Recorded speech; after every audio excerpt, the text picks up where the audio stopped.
ไปลินกาเนาะพี่น้องเนาะทางไปตาดนี่นี่ก็อากาศดีก็ตัดเครื่องอยู่กำลังดีแล้วประมาณอีกอย่างประมาณ15 นาทีที่ก่อนนานนี่ก็ไปประมาณนั้นไปหาคนเราไม่ได้เนาะ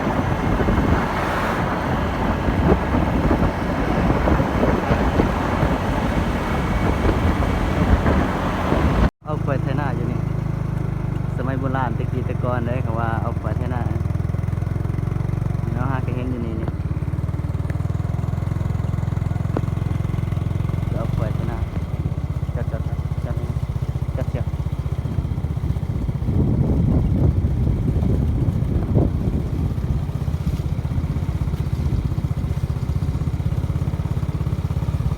นี่ก็ตามสตินี่กันในร้านโง่มากเลยพอบเลยนี่อันนี้มันได้2 เราแล้ว2 หอบเลยเอาไปไทย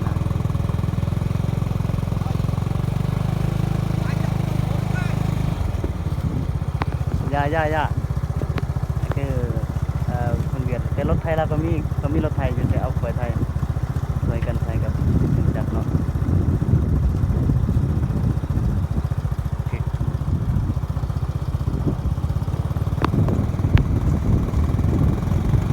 ไว้อีกกันได้เนาะ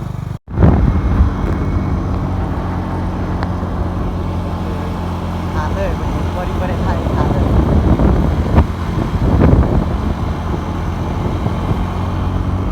เป็นทางขึ้นตาดเนาะพี่น้องเฮากำลังขึ้นตาดอยู่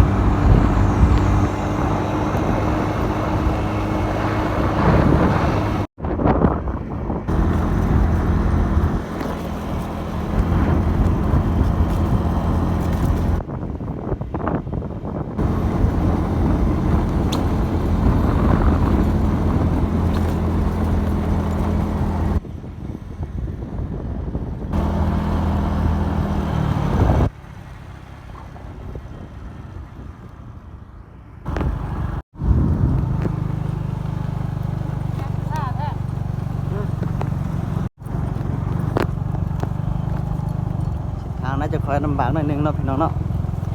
ใกล้ชิวหอดตาดแล้วอันนี้คือน้ำอ่างเขาเก็บถังน้ำไว้เพื่อระบายใส่ส่วนพักส่วนหญ้าเขาแล้วก็ระบายใส่เฮ็ดเป็นส่วนน้ำรับประทานมาประมาณนี้แหละจะไปเรียบๆคูอยู่อ่ะ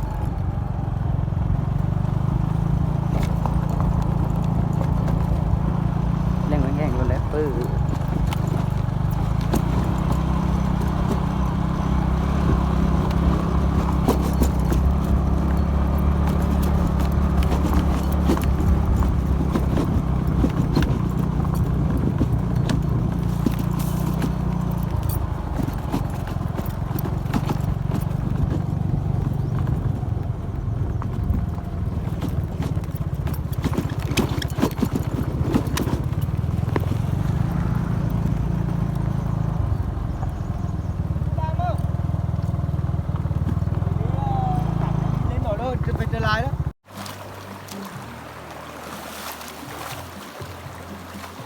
ตอนนี้ฮอตตาแล้วเนาะพี่น้องเนาะ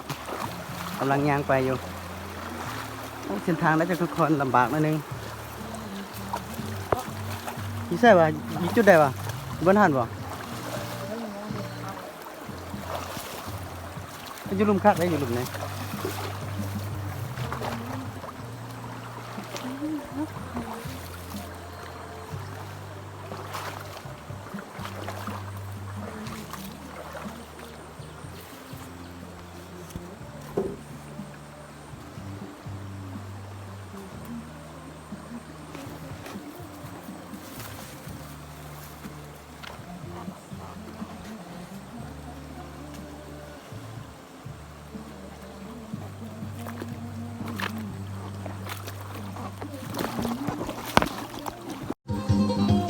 อันนี้ฮอตจุดที่เฮา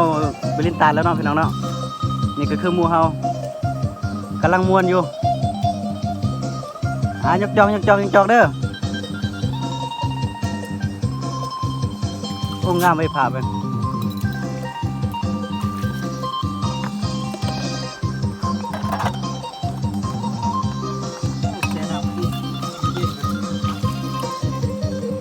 กินเบียร์พี่น้อง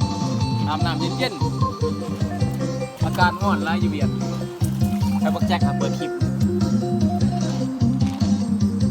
ครับเลย จะได้รู้สึกจะได้เชียวมานี่ รู้สึกง่อนเนาะมันอยู่ห้องพักมันง่อนอะอยู่นี่มันเย็นบรรยากาศได้โอ้คักไรโอกาสนั่นนี่ห้าอย่างเลยอยู่ตาดเจ้าปลาเจ้าหลงเจ้าเบียดรถกับเหล้าเนาะไอ้ปลา